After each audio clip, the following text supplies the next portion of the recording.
সস্তা গাড়ির নাম ছিল টয়োটা, সবচেয়ে সস্তা এবং সবচেয়ে ফুয়েল এফিসিয়েন্ট কার ছিল টয়োটা। তো এই কারণে এই জাস্ট ইন টাইম প্রোডাকশন সিস্টেমটা তখন পপুলারাইজড হয় এবং পরবর্তীতে অনেকেই সেটা প্র্যাকটিসের মধ্যে নিয়েছে গেল এটা। এরপরে আসেন থিওরি অফ কনস্ট্যান্ট, যেটা জন্ম হয়েছিল আপনার আসলে বলতে গেলে এটা হলো সেকেন্ড ওয়ার্ল্ড ওয়ারের সময়, সাল যেসব সময় ওই বা ডিউরিং দ্য ওয়ার, যুদ্ধের সময়ও আপনার এই প্রোডাকশন সিস্টেমের মধ্যে এই কনস্ট্যান্টটা আমরা ব্যবহার করেছি। এখন কনস্ট্রেন্ট ম্যানেজমেন্টটা কি, থিওরি অফ কনস্ট্রেন্ট ম্যানেজমেন্টটা কি? এইটা ম্যানেজমেন্ট অ্যাকাউন্টিং ঢুকেছে বললাম সেকেন্ড ওয়ার্ল্ড ওয়ারের সময়, এবং এটার থিওরিটা হচ্ছে থিওরি অফ কনস্ট্রেন্ট বলছে যে আপনি যখন একটা প্রোডাকশনে যাবেন তখন দেখা যাবে যে আপনি কোনো না কোনো একটা রিসোর্সের দ্বারা আপনার আটকে থাকবে, প্রোডাকশনটা আপনি পুরোপুরি করতে পারবেন না। এক্সাম্পল, মনে করেন আপনি 500 ইউনিট বানাতে পারেন, আপনার ক্যাপাসিটি হচ্ছে 500 ইউনিট। এখন 500 ইউনিট বানাতে গেলে পরে যে পরিমাণ লেবার লাগে সেই পরিমাণ লেবার যদি আপনার না থাকে তাহলে কি আপনি 500 ইউনিট বানাতে পারবেন? নিশ্চয়ই না। তাহলে যেটা হয়, আমরা যখন 500 ইউনিটের ক্যাপাসিটি নিয়ে বাজারে নামি তখন দেখা যায় মেটেরিয়ালের শর্টেজ হয়েছে। তাহলে মেটেরিয়ালটা হচ্ছে কনস্ট্রেন্ট। কনস্ট্রেন্ট মানে বাধা, বিপত্তি, তাই না? এই কনস্ট্রেন্ট তখন আমরা করি কি, লেবারের ওই মেটেরিয়ালটা আমরা ম্যানেজ করি। মেটেরিয়ালটা ম্যানেজ করার পরে দেখা গেল যে আমাদের এনার্জি, ইলেকট্রিসিটির কনজামশনে, ইলেকট্রিসিটির সাপ্লাই ঠিক মতো পাচ্ছি না আমরা। তখন দ্বিতীয় প্রবলেম হয়ে গেল, কনস্ট্রেন্ট হয়ে গেল ইলেকট্রিসিটি, এনার্জি। এনার্জি সলভ করলেন, এনার্জি সলভ করার পরপরই দেখা গেল আপনার নতুন সমস্যা তৈরি হচ্ছে, সেটা কি, লেবার শর্টেজ। তো এরকম ভাবে আমরা প্রত্যেক দিন প্রতি মুহূর্তে প্রোডাকশন সিস্টেমের মধ্যে কোনো না কোনো বাধা কিংবা বিপত্তির মধ্যে দিয়ে পার হই, এবং আমাদের ম্যানেজমেন্ট হচ্ছে 1 নম্বর যে প্রায়োরিটি, যে প্রবলেম, সেটাকে সলভ করি, তারপরে নতুন প্রবলেম চলে আসে, নতুন প্রবলেম 2 নম্বরটা 1 নম্বর হয়ে যায়, আবার 2 নম্বরটা 1 নম্বর হয়ে যাওয়ার পরে ওটাকে সলভ করি, তারপর 3 নম্বরটা 1 নম্বর হয়ে যায়, এভাবেই চলতে থাকে। তো এই যে ম্যানেজমেন্ট আমরা বলি কনস্ট্রেন্ট ম্যানেজমেন্ট, হ্যাঁ, এটাকে বলছি আমরা থিওরি অফ কনস্ট্রেন্ট। তো theory of constraint is also very popular in management accounting environment. অনেক ট্রেডিশনাল, অনেক পুরনো, বাট তারপরেও এটার অনেক জনপ্রিয়তা।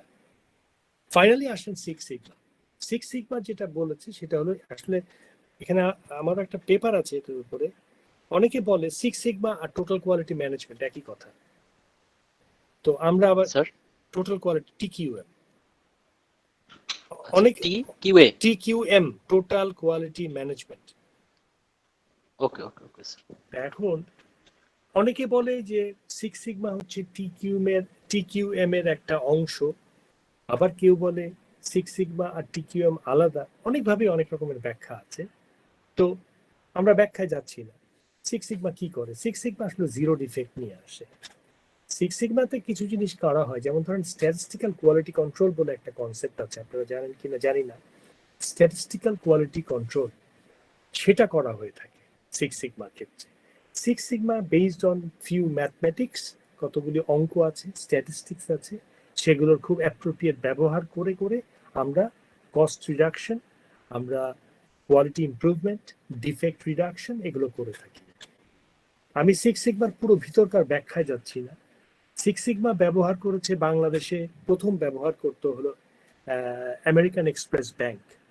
আমেরিকান এক্সপ্রেস ব্যাংক সম্ভবত 80-র দশকে কোনো এক সময় তারা সিক্স সিগমা ব্যবহার করেছে, when they were in Bangladesh. Six sigma বাংলাদেশে ব্যবহৃত হয়েছে আমেরিকান এক্সপ্রেস ব্যাংক দিয়ে। তবে পরবর্তীতে শোনা গেছে, এখনো শুনতে পাই বা আমরা কিছুটা জানি, সেটা হলো এরকম যে সিক্স সিগমা ব্যবহার করা হয় ফার্মাসিউটিক্যালসে, খুব পপুলারলি এটা ব্যবহার করা হয়, এবং সিক্স সিগমার জন্য আপনার খুব tough and very learned management দরকার হয়, যারা স্ট্যাটিস্টিক্স এবং ম্যাথমেটিক্সে খুব ভালো, এরকম একটা গ্রুপ অফ ম্যানেজমেন্ট দরকার হয়। এখন আসেন সিক্স সিগমার বেনিফিট। সিক্স সিগমা যদি আমরা অ্যাপ্লাই করি, আমি প্রসেসে যাচ্ছি না সিক্স সিগমার, because the process is complicated, but six sigma ব্যবহার করে যেটা পাওয়া গেছে 3.4 মানে 3.4 পার মিলিয়ন ডিফেক্ট হয়েছে বলে এরকম পাওয়া গেছে। এটা মটোরোলা ব্যবহার করেছিল মটোরোলা, নাম শুনেছেন নিশ্চয়ই। মটোরোলা যখন এটা ব্যবহার করেছিল তখন তাদের প্রোডাক্টে, তাদের 1 মিলিয়ন প্রোডাক্টে মাত্র 3.4 কিংবা ধরেন 3টা প্রোডাক্ট ডিফেক্টিভ ছিল। মিলিয়নে মানে 10 লক্ষ প্রোডাক্টে মাত্র 3.4 বা 3টা প্রোডাক্ট ডিফেক্টিভ ছিল। এই লেভেল পর্যন্ত সিক্স সিগমা আপনার কোয়ালিটি ইমপ্রুভ করতে পারে। বোঝাতে পেরেছি? এখানে কিন্তু শতকরা হিসাব না যে 100টায় 2টা, এরকম না, কিন্তু 10 লক্ষে 3টা ডিফেক্ট, এরকম লেভেলে তারা এফিসিয়েন্সি আনতে পারে। তো six sigma is very popular, এখনো ব্যবহার হচ্ছে, ভালোই ব্যবহার হচ্ছে। এবং যেটা বলছিলাম ফার্মাসিউটিক্যালস, যেখানে মেডিসিনের মানুষের যেসব ড্রাগ জীবন বাঁচায়, এ ধরনের ড্রাগের ক্ষেত্রে, সাধারণ প্রোডাকশনের ক্ষেত্রে আমরা সিক্স সিগমাটাকে পপুলারলি ব্যবহার হতে দেখি, কিংবা মাইক্রোচিপ জাতীয় জিনিসেও সিক্স সিগমা ব্যবহার করার প্র্যাকটিস রয়ে গেছে। ম্যানেজমেন্ট স্যার কিন্তু এটা কিভাবে, প্রসিডিউরটা কি, সেটা কি একটু অল্প কথায় স্যার বলা যায় যে এটা এভাবে এভাবে করে? আইডেন্টিফিকেশন এন্ড রিজলভ করা, একটা প্রবলেমকে আইডেন্টিফাই করা, সেটাকে স্ট্যাটিস্টিক্যালি এবং ম্যাথমেটিক্যালি ওটাকে এক্সপ্লেইন করা হয় বিভিন্নভাবে, এবং ওটার আন্ডারস্ট্যান্ডিং এর উপর বেস করে ওটাকে এলিমিনেট করার চেষ্টা করা হয়। That's the simplest explanation I can give you. ঠিক আছে? Okay sir, okay sir. এবং কতগুলো মডেল ওখানে ব্যবহার করা হয়, যে কারণে বলছিলাম যে কোনো ম্যানেজমেন্ট চাইলেই কিন্তু সিক্স সিগমাটা ব্যবহার করতে পারে না। এটার জন্য আপনার বেশ এডুকেটেড একটা গ্রুপ অফ ম্যানেজমেন্ট দরকার হয়। ঠিক আছে? তো সিক্স সিগমা ইজ পপুলার। আমরা যে সবাই সিক্স সিগমা শিখবো দরকার আছে আমার তা মনে হয় না। There are plenty of tools and techniques, plenty, মানে অনেক আছে। Okay sir. হ্যাঁ, অনেক আছে। এবং সেই এটা জাস্ট আপনার কথা প্রসঙ্গে চলে এসছে বলে ওরা ওই লিখতে গেলে পরে হয় না, চ্যাপ্টার রাইটিং এ লিখতে গেলে। যেমন আমার এক ছাত্র আছে, যে ছাত্রটা আপনার 100টা কোয়ালিটি টুল নিয়ে কাজ করেছে। ম্যানেজমেন্ট অ্যাকাউন্টিং এ ব্যবহার করা হয় 100টা টুল, সেরকম 100টা টুল ছাড়াও আরো আছে। 100টা টুল নিয়ে সে একটা থিসিস লিখেছিল। আইসিএম এ যখন সে পাশ করে, সে আমার আন্ডারই কাজটা করেছিল। তো 100টা টুল এরকম, মানে সিক্স সিগমার মতো আরো 100, 150, 200 টুলস আছে আপনার ম্যানেজমেন্ট অ্যাকাউন্টিং এ, কস্ট অ্যাকাউন্টিং এ, যেগুলোকে আমরা পপুলারলি ব্যবহার করি। ঠিক আছে? ওকে তো স্যার। এই হচ্ছে গিয়ে মোটামুটি ভাবে। তবে আরেকটা জিনিস ওখানে ছিল, আপনারা দেখেছেন কিনা, বিজনেস প্রসেস রি ইঞ্জিনিয়ারিং, খেয়াল করেছেন কিনা? বিপিআর বলে, বিজনেস প্রসেস রি ইঞ্জিনিয়ারিং। এটাও খুব পপুলার একটা টুল ফর ম্যানেজমেন্ট অ্যাকাউন্টিং। সেটা হলো প্রসেসকে ইমপ্রুভ করা, প্রসেস। ফর এক্সাম্পল, আমি যদি সহজ একটা ব্যাখ্যায় যাই, যে সোনালী ব্যাংকে মনে আছে এক সময় পিতলের টোকেন দিত চেক ভাঙাতে গেলে? পেয়েছেন কখনো চেক স্যার পাইছি ভাঙাতে? স্যার। না আচ্ছা, স্যার। তো চেক ভাঙাতে গেলে পরে পিতলের একটা টোকেন দিত, একটা নোট করতো, তারপরে সেটাকে পরবর্তীতে আরেকজনের কাছে যেত চেকটা, সে আবার চেকটাকে নিয়ে লেজার দেখতে চলে যেত, লেজার দেখে এসে বলতো ঠিক আছে, তারপরে আরেকজন চলে যেত ওটাকে নিয়ে সাইন সিগনেচারটা চেক করতে, সিগনেচার করে আসার পরে তারপরে বলতো ঠিক আছে এবার গুনতে শুরু করো টাকা, টাকা গুনলো, টাকা গুনে সে দিয়ে দিল, ক্যাশ থেকে দিয়ে দিল। এখানে প্রায় 4-5জন লোককে তখন ইনভলভ করা হতো। এখন 4-5জন লোককে যদি ইনভলভ করা হয় একটা চেককে ক্যাশ করার জন্য, দেখা যাবে একটা চেক ক্যাশ করতে 10 টাকা খরচ হয়ে যাচ্ছে ব্যাংকে। এখন এই 10 টাকা কিভাবে বের করতে পারি? মনে করেন 4জন বা 5জন লোকের কাছে চেকটা যায়। এখন কারো কাছে 1 মিনিট থাকে, কারো কাছে 2 মিনিট থাকে, কারো কাছে 4 মিনিট থাকে, এভাবে করে শেষ পর্যন্ত ক্যাশিয়ার সাহেবের হাতে ওটার জন্য 3 মিনিট সময় লাগে। এখন প্রতি মিনিটের কস্টিং বের করা সম্ভব, আপনার বেতন, আপনার ওয়ার্কিং আওয়ার এবং আপনার পার মিনিটের কস্ট বের করে ফেলা সম্ভব। তো সেটা করে দেখা গেল যে একটা চেক তৈরি করতে, চেকের টাকা ক্যাশ করতে 10 মিনিট সময় লাগে, মনে করেন 10 মিনিট সময় লাগে, আর খরচ হচ্ছে 12 টাকা। এখন আমি যে প্রসেস রি ইঞ্জিনিয়ারিং বলছি, সেই প্রসেস রি ইঞ্জিনিয়ারিং করে কি, এর মধ্যে কোন লোকটাকে বাদ দিলে, কোন লোকের সার্ভিসটা বাদ দিলে প্রসেসের ক্ষতি হবে না কিন্তু তাড়াতাড়ি হবে, এরকম নিশ্চয়ই আছে। যেমন যে লোকটা মনে করেন প্যারেন্টস দেখতে যায়, সে লোকটাই যদি আপনার কম্পিউটারে বসে সে যদি সিগনেচারটা চেক করে ফেলে, তাহলে একজন লোকের কাজ চলে গেল, কমে গেল। তাহলে দেখা যায় ওখানে 2 মিনিট সেভ হয়ে গেল। 2 মিনিট সেভ হওয়া মানে মনে করেন 3 টাকা সেভিং হয়ে গেল। তারপরে নতুন কস্টিং এ আসলো, দেখা গেল যে 10 মিনিটের জায়গায় 8 মিনিট, আর হচ্ছে গিয়ে আপনার 12 টাকার জায়গায় 9 টাকা। এই যে কস্ট কমে গেল, প্রসেসটা ইমপ্রুভ করলেন, এটাকে বলি আমরা বিজনেস প্রসেস রি engineering. It's a very popular practice, এখনো আছে, এবং এটা আমরা very successfully we can use it anywhere in Bangladesh. বাংলাদেশে এটা সম্ভব, এবং অলরেডি বাংলাদেশে এটা ব্যবহার হয়েছে, আমরা জানি না কখন কেমনে হয়েছে, বাট হয়েছে। ফর এক্সাম্পল, আপনি যদি চেক ভাঙাতে যান, ওয়ান স্টপ সার্ভিস দেখবেন এই স্ট্যান্ডার্ড চার্টার্ড গ্রিনলেস ব্যাংকে।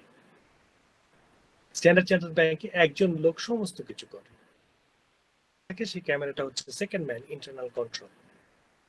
সেই লোক চেকটা দেখে, চেকের সিগনেচার চেক করে, ব্যালেন্স চেক করে, টাকা গুনে শোধ করে দেয়। দেখা যায় একটা চেক ক্যাশ হতে সময় লাগে 4 থেকে 5 minute. On the other hand, আপনি যদি একটা ট্রেডিশনাল রূপালী ব্যাংকে যান, সেখানে 10 মিনিট 15 মিনিট সময় লাগে। এখন সোনালী ব্যাংকেও কমে আসছে এই জিনিসটা, আপনারা দেখবেন ওরা ওয়ান স্টপ সার্ভিসে চলে যাচ্ছে বা চলে গেছে অলরেডি। তো এটাই হচ্ছে বিজনেস প্রসেস ইঞ্জিনিয়ারিং। বলেন। বিষয়টা কি স্যার অটোমেশন পর্যায়ে না? বিষয়টা অটোমেশন করলেই তো ইঞ্জিনিয়ারিং হয়ে গেল নাকি স্যার? Not necessarily. অনেক সময় আছে যে আমাদের অনেক কাজ আছে যেগুলো ম্যানুয়ালি করতে হয়। যেমন ধরেন সোনালী ব্যাংকে অটোমেশন হচ্ছে, ঠিক আছে, আমরা জানি সোনালী ব্যাংকে অটোমেশন হওয়া দরকার এবং হচ্ছে, কিন্তু সোনালী ব্যাংকে অটোমেশন হওয়া মাত্রই কি আপনি সমস্ত লোকের চাকরি খেয়ে ফেলতে পারবেন? পারবেন না। সেখানে আপনাকে মানুষ রাখতেই হবে। সরকারের একটা পলিসির মধ্যে থাকবে যে সোনালী ব্যাংকে অন্তত যেখানে 5 জন লোক দরকার, সেখানে 15 জন লোক থাকতে হবে।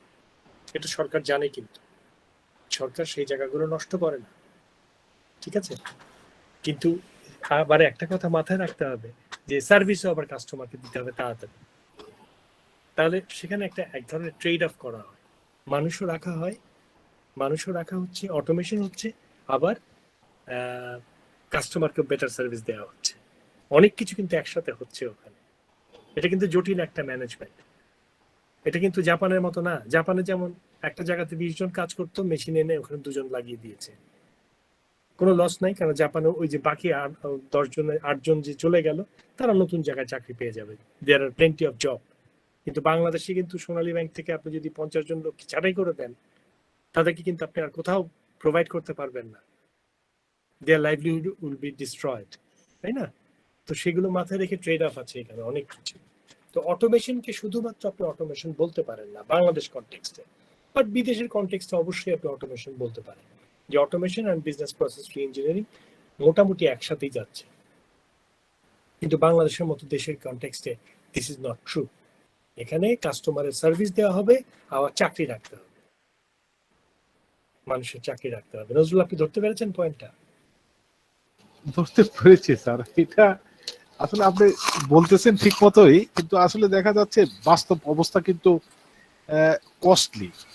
যে বেসরকারি ব্যাংকগুলি যে ধরনের সার্ভিস প্রোভাইড করে অত্যন্ত কস্টলি, সেই তুলনায় সোনালী ব্যাংকের সার্ভিস সময় সাপেক্ষ এবং ডিলে করে, কিন্তু সার্ভিস অ্যাকুরেট এবং খুবই কম কস্টে আপনি সার্ভিসগুলি পাচ্ছেন সোনালী ব্যাংক থেকে। আর স্ট্রেংথের কথা যদি বলা হয়, তাহলে এক সোনালী ব্যাংকের যে স্ট্রেংথ, সারা বাংলাদেশের যত ব্যাংক আছে সবগুলি ব্যাংকে একত্র করলে যে স্ট্রেংথ হবে না, সোনালী ব্যাংকের সেই স্ট্রেংথ হবে না। জি না, আপনি যদি চান সোনালী ব্যাংকে স্ট্যান্ডার্ড চার্টার্ড ব্যাংকের কাছে নিয়ে আসা যাবে উইদিন এ ইয়ার, কিন্তু সমস্যা হবে যদি আপনি এটা আনার পরে কিন্তু আপনার লোকজন রাখতে পারবেন না, সব ছাঁটাই করে ফেলতে হবে। কারণ সোনালী ব্যাংকে দেখবেন যে ভিতরের লোকের চেয়ে, মানে বাইরের লোকের চেয়ে কাস্টমারের চেয়ে ভিতরের লোকের সংখ্যা বেশি। বুঝতে পারছেন কথা? এগুলি তো স্যার বিষয়টা তো পলিটিক্যাল সিদ্ধান্ত স্যার, এগুলি তো পলিটিক্যাল কারণে হচ্ছে sir. It's not only political, এটা ইকোনমিক এন্ড মানে সোশ্যাল ইস্যুস এর মধ্যে ইনভলভ আছে। আপনি চাইলেও কিন্তু আসলে যে কোনো সরকারি আসুক না কেন, এবং সরকার এটা চাইবেও না, মানে এরকম একটা জিনিস আপনি যদি দেখেন, তাহলে যে টোটাল ইমব্যালেন্সটা তৈরি হবে in the society, you won't be able to handle it. আপনি দেখেন, একটা ছোট্ট উদাহরণ দিই, যদিও এটা খুব আনফর্চুনেট উদাহরণ দিচ্ছি, তারপরেও বলি। আমি কয়েকটা স্কুল চিনি ইংলিশ মিডিয়াম স্কুল, তাদের সবার স্কুল বন্ধ হয়ে গেছে, টিচাররা বেতন পাচ্ছে না। কোন জায়গাতে টিচারকে মাসে 1,000 টাকার বেতন দেওয়া হচ্ছে। মানে মানবেতর জীবনযাপন, চিন্তা করতে পারবেন না কি কি অবস্থা তাদের। সেসব স্কুলের টিচারদের যারা একসময় চাকরি করতো, এখান থেকে 10-12 হাজার টাকা বেতন পেত এবং 10-12 হাজার টাকাতে তাদের সংসার চলতো, সে লোকগুলো এখন 1,000 টাকা মাসে পায়। নিশ্চয়ই বুঝতে পারছেন তাদের কি আর্থিক অবস্থা। এবং এই যে মনে করেন আমাদের যে প্রাইমারি লেভেলের যে স্কুলগুলো আছে, যেসব স্কুলে কোনোদিনই কোনো সময় একটা মানে কি বলবো, আর খুব দুঃখের কথা সেটাও, যে কিছুই পড়ানো হয় না। বাংলাদেশের সরকারি প্রাইমারি স্কুলগুলোতে কিছু যদি পড়ানো হতো তাহলে তো Yes, অনেক sir. কিছু হয়ে যেত, পৃথিবীর বাংলাদেশ বদলে যেত। ঠিক আছে, কিচ্ছু পড়ানো হয় না, টিচাররা পড়ে না, টিচাররা সারাদিন মাঠে কাজ করে, তারা ধানের জমিতে কাজ করে, আর ওই ক্লাসের সময় গামছা কাঁধে নিয়ে ক্লাসে ঢুকে যায়, হাতে কাঁচিটা বাইরে রেখে যায়, সেটা দিয়ে হাত ধুয়ে নেয়, নিয়ে ক্লাসে ঢুকে ক্লাস করে। এই হচ্ছে তাদের অবস্থা। সেই লোকগুলো নিয়মিত বেতন পাচ্ছে, without any class, without anything. শুধু তাই না, তারা করোনা ভাতা পাচ্ছে। ঠিক আছে, কিন্তু ওদিকে দেখেন যে প্রাইভেট যে স্কুলগুলো ছিল, আমি জানি দুষ্টু স্কুল অনেক আছে যারা প্রচুর টাকা আর্ন করেছে, কিন্তু টিচারদের কথা যদি বলেন আপনি, টিচাররা সবসময় ভিকটিম। ওখানে আগে বেতন পেত, একজন কাজের বুয়ার চেয়ে বেশি বেতন পেত না তারা। Very unfortunate. 3,000 টাকা 4,000 টাকা বেতন, আপনি জানেন কিনা জানি না, ইংলিশ মিডিয়াম স্কুল তারা বাচ্চাদেরকে পড়াচ্ছে, সেসব বাচ্চার বেতন হচ্ছে 3,000 টাকা মাসে। স্কুলের বাচ্চাদের বেতন 3,000 টাকা, আর টিচারের মাসের বেতন 3,000 টাকা একজন টিচারের। আনবিলিভেবল। সেই লোকগুলো এখন মনে করেন কোনো পয়সা পাচ্ছে না, বেকার বসে আছে ঘরে, না খেয়ে আছে বলতে গেলে, ট্রিটমেন্ট করতে পারছে না। এখন আমি ভালো দিকটা বলি, ওই যে মনে করেন প্রাইমারি স্কুলগুলোতে যে লোকগুলোকে আপনারা চাকরি দিয়েছেন, তারা ওই মাঠে কাজ করে, গ্রামে কাজ করে, ওই মাঠে ঘাটে কাজ করে, মাঝে মাঝে এসে ক্লাসে ঢোকে গামছা কাঁধে নিয়ে। তারা এখন তো ক্লাসেও যায় না, তারা বাসায় বসে বসেই বেতন পাচ্ছে এবং তারা করোনা ভাতা পাচ্ছে এক্সট্রা। এটা সরকারি বলেই সম্ভব হচ্ছে, এবং এটা পাওয়াতে আমার একটা ফ্রেন্ড, ও হচ্ছে গিয়ে লাস্ট মনে হয় 5-6 মাস আগে যেই মানে প্রাথমিক বিদ্যালয়ের রিক্রুটমেন্টটা হয়েছিল, এখানে মানে কৃষিতে হচ্ছে গিয়ে মানে শিক্ষক হয়েছিল। ও আমাকে বললো ও এ পর্যন্ত একটা ক্লাসও করায় নাই, মানে ক্লাসে যেতেই পারে না করোনার জন্য, কিন্তু ওর ব্যাংক অ্যাকাউন্টে অলরেডি প্রতি মাসে মাসে টাকা আসতেছে, মানে বেতনটা চলে আসতেছে। তো নট এ স্মল অ্যামাউন্ট, ভালো অ্যামাউন্ট মানে বাংলাদেশের পার্সপেক্টিভ, অথচ ও একটা ক্লাসও এখনো করায়। হ্যাঁ, প্রচুর এরকম একটা অবস্থা প্রচুর টাকা। না, এখন যেটা ভালো দিক দেখেন, এই লোকটা কিন্তু আর বেকার নেই, তার টাকা পয়সা আছে, সে কিন্তু সার্ভাইভ করে যাচ্ছে, ভালো মতো বেঁচে আছে, তার জীবন লাইভলিহুড ইমপ্রুভ করেছে, অনেক ভালো জিনিস এটা। অন দ্য আদার হ্যান্ড, যারা প্রাইভেট সেক্টরে আছে তারা কিন্তু শেষ হয়ে যাচ্ছে, ধ্বংস হয়ে যাচ্ছে, ডাইং অলমোস্ট। আমি জানি না এইসব টিচাররা কিভাবে সার্ভাইভ করবেন দ্য লং রান, তাদের কি হবে আমি জানি না। এখন যদি ওইগুলো ওরাও যদি রাস্তায় নামতো তাহলে কি হতো অবস্থা বলেন। তো বাংলাদেশের কনটেক্সট বা আমাদের মতো দেশের কনটেক্সটটা একটু ভিন্ন। সোনালী ব্যাংকে আপনি যতই চেষ্টা করেন না কেন, আপনি এফিসিয়েন্সি আনতে পারবেন কিন্তু চাকরি কমাতে পারবেন না, কস্ট মিনিমাইজ করতে পারবেন না, সরকারের খরচ বাড়তেই থাকবে ওখানে। এখন এটা চাইলেও সরকার অনেক সময় করে না, বুঝে শুনেই করে না। এটাকে পলিটিক্যাল সিদ্ধান্ত না বলে আমি বলবো ইকোনমিক ডিসিশন। এটা ইকোনমিক ডিসিশন হওয়ারই কথা। তবে এফিসিয়েন্সি আনাটা সেটা অন্য কথা, সেই প্রসঙ্গে আর যাচ্ছি না আমি, বাট এফিসিয়েন্সি তো আনতে হবে। এই যে প্রাইমারি স্কুলগুলোতে যেসব টিচাররা যে খেতে কাজ করে, এদেরকে তো আসলে মানে নেয়াই উচিত হয়নি, তাই না? কত শিক্ষিত ছেলে মেয়ে আছে যাদেরকে নিতে পারতো। একটা ম্যাট্রিক পাস লোককে, ক্লাস 8 পাস লোককে ঢুকিয়ে দিচ্ছে টিচার হিসাবে ফলস সার্টিফিকেট দিয়ে, এগুলো তো হচ্ছে। স্যার, জি, সামাজিক নিরাপত্তাটা কি স্যার ব্যাংকে চাকরি দেওয়া বা এই প্রাইমারি স্কুলে চাকরি দেওয়ার মাধ্যমে নিশ্চিত করতে হবে? কিছু তো আছে। অন্য কোনো ভাবে করা যায় না স্যার? না, আমাদের মতো দেশের কনটেক্সটে অন্য আমাদের দেশের কনটেক্সটে কিন্তু আসলে এইভাবে ভাবনা চিন্তা করাটা একটু বিপজ্জনক, আপনাদেরকে মাথায় রাখতে হবে। আমরা সব সেক্টরে এফিসিয়েন্সি আনার চেষ্টা করছি আমরা। কন্টিনিউয়াসলি আমরা চেষ্টা করে জি স্যার। যাচ্ছি, তাই না? যেমন প্রাইমারি সেক্টরে আমরা চেষ্টা করব, আমাদের সিস্টেমটা আমাদের সাপোর্ট করছে না, আমাদের সেই ক্যাপাসিটি নাই, আর যেখানে যে লোকটা থাকার কথা সেই লোকটা নাই, যে লোকটা আছে সে লোকটা কাজ করে না। এসব তো আপনারা আমার চেয়ে ভালো জানেন। সেসব কারণে সরকার চাইলেই কি আর না চাইলেই কি। এখন যারা যখন কি হয় একটা সিস্টেম, আমরা যখন এটা বলি যে একটা অর্গানাইজেশন তাকে যদি আপনি ডেভেলপ করতে হয়, তার মাথাটাকে খুব ভালো একটা লোককে প্রচুর সাপোর্ট দিয়ে, সরকার যদি প্রচুর সাপোর্ট দেয়, লোকটাকে বলে যে তুমি যা খুশি তাই করো, আইনের মধ্যে থেকে করো, আর আমরা তোমাকে সাপোর্ট দেবো, এরকম যখনই করবো তখন দেখবেন এক একটা সেক্টর বুম করছে, ভালো করছে। আদারওয়াইজ তো সম্ভব না। স্কুল এডুকেশন তো শেষ হয়ে যাওয়া মানে কিন্তু দেশের মেরুদণ্ড শেষ হয়ে যাবে, ব্যাকবোন ইজ গন। অলরেডি আপনারা বুঝতে শুরু করেছেন। জি স্যার। তো এগুলো একটু মাথায় রাখতেই হবে, উপায় তো আর নাই। তাই অনেক আলোচনা, এরপরে কি বলেন? যেহেতু স্যার পরীক্ষাটা আমাদের মিডটার্ম এবং পরীক্ষাটা কিভাবে? আগামী সপ্তাহে পরীক্ষাটা- পরীক্ষাটা যেহেতু হবে স্যার, একটু শর্ট টার্ম আলাপ আলাপ করেন স্যার, কিভাবে 1 ঘন্টার পরীক্ষাটা কি হবে স্যার? আপনাদেরকে কিছু অঙ্ক দেওয়া হয়েছে হোমওয়ার্ক, প্রত্যেক ক্লাসে কিছু হোমওয়ার্কে অঙ্ক দেওয়া হয়েছে, ঠিক আছে? এই অঙ্কগুলো ভালো করে সলভ করেন, এই অঙ্কগুলো একটু ভালো করে সলভ করেন। 1 নম্বর, হুবহু ওই অঙ্কটা না দিলেও ওই রকম অঙ্কটা দেওয়া হবে, ঠিক আছে?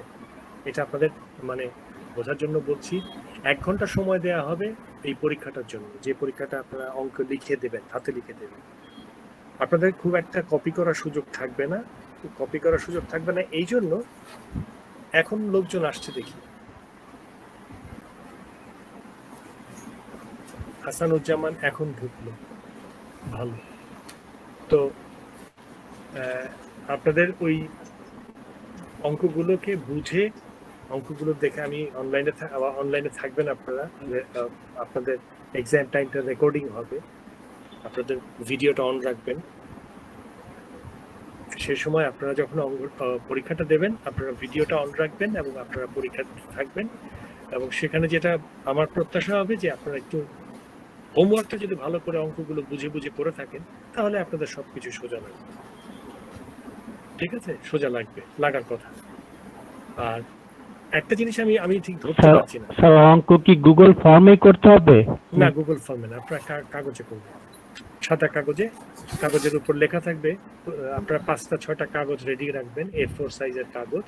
সেই কাগজের উপরে আপনাদের রোল নাম্বার আর নামটা লিখে রাখবেন প্রত্যেক পাতায়, আর পেজে সিরিয়াল রাখবেন, ঠিক আছে? 1 2 3 4 করে পেজে সিরিয়াল রাখবেন। আর স্যার শুধু কোন কোশ্চেন অ্যান্সার? আরেকবার বলেন। স্যার বলছি সব কোশ্চেন অ্যান্সার এবং ম্যাথ সবগুলাই লিখতে হবে, কোন গুগল পেজে কিছু ফর্মে কিছু লিখতে হবে না? আসছি ওটাতে। আপনাদের একটা এক্সাম হবে, প্রথম এক্সামটা হবে 1 ঘন্টা, সেটাতে আপনারা খাতা কলমে লিখবেন, কোশ্চেন আমি দিয়ে দিব, ঠিক আছে? কোশ্চেনটা আপনারা পেয়ে যাবেন অনলাইনে, ঠিক টাইমে ওপেন হবে কোশ্চেন। ধরেন 7টার সময় কোশ্চেন ওপেন হলো, আপনারা পরীক্ষা দিবেন, কোশ্চেনটা ওপেন করে আপনারা পরীক্ষাটা লিখতে শুরু করবেন, ঠিক আছে? কাগজগুলোতে আগে থেকে রেডি রাখবেন, কাগজগুলোতে আপনার নাম, আপনার রোল নাম্বার, আর আপনি আপনার ওই যে কি বলে কোর্স কোডটা একটু লিখে রাখবেন, কি 882 নাকি জানি, ম্যাথ 882। এই 3টা ইনফরমেশন যদি লেখা থাকে প্রত্যেক পাতায়, তাহলে খুব সহজ হয়ে যাবে আপনার জন্য। আর প্রত্যেকটা পাতায় একটা করে পেজ নম্বর দিবেন, 1 2 3 4 করে।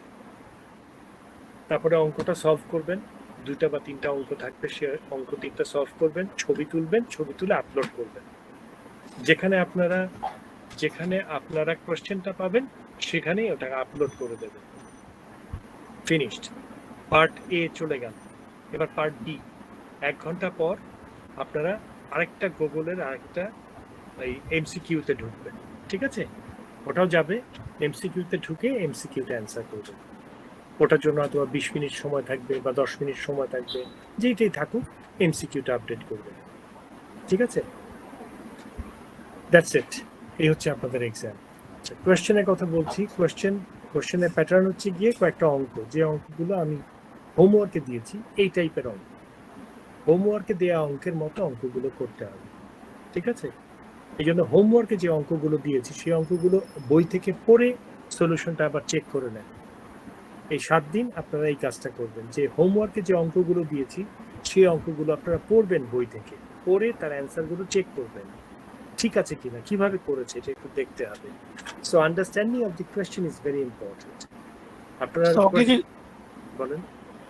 অপশন থাকবে স্যার না কোনো থেকে দুইটা না, এটা ফাইনাল পরীক্ষাতে থাকে, এখানে থাকে না।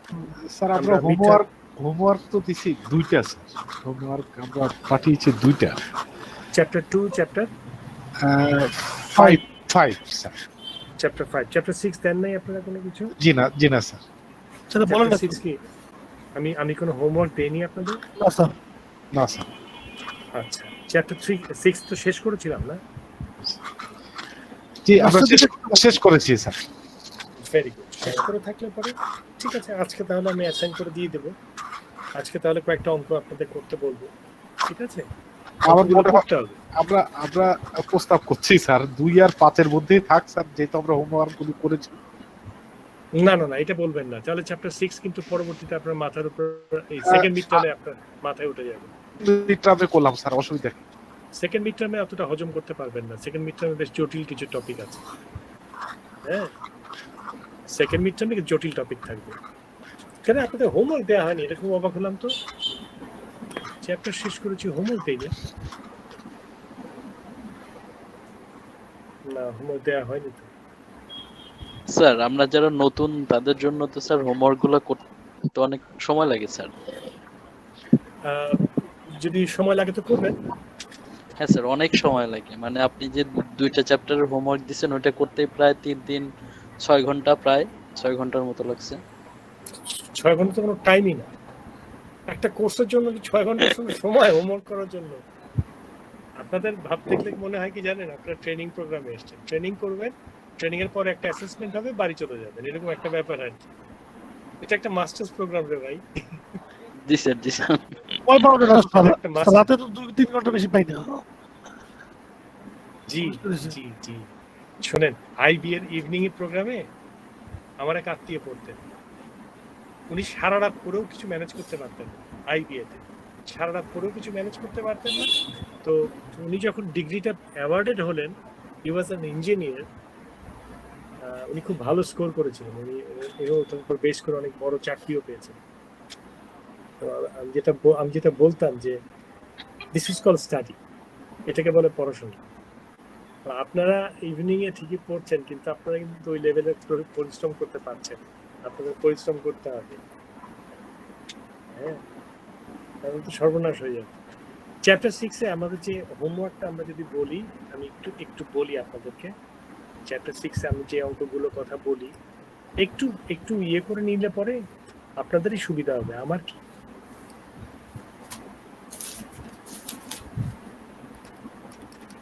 বলেন স্যার।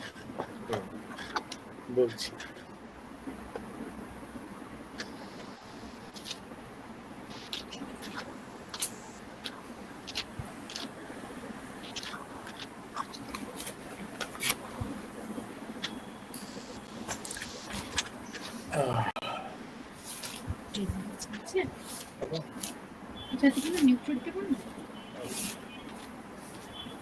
জাস্ট একটা মিনিট আমি আপনাদের প্রেজেন্ট করে দেখাবো। স্যার নেক্সট ক্লাসে কি আমাদের এক্সাম 7:30 থেকে শুরু হবে নাকি 7টা থেকে? না, আপনারা বললে 7:30টায় করতে পারি, আমার কোনো আপত্তি নেই। স্যার দেরি করে করেন স্যার। স্যার একটু লেটে হইলে ভালো হইতো, কারণ মানে বাইরে থেকে।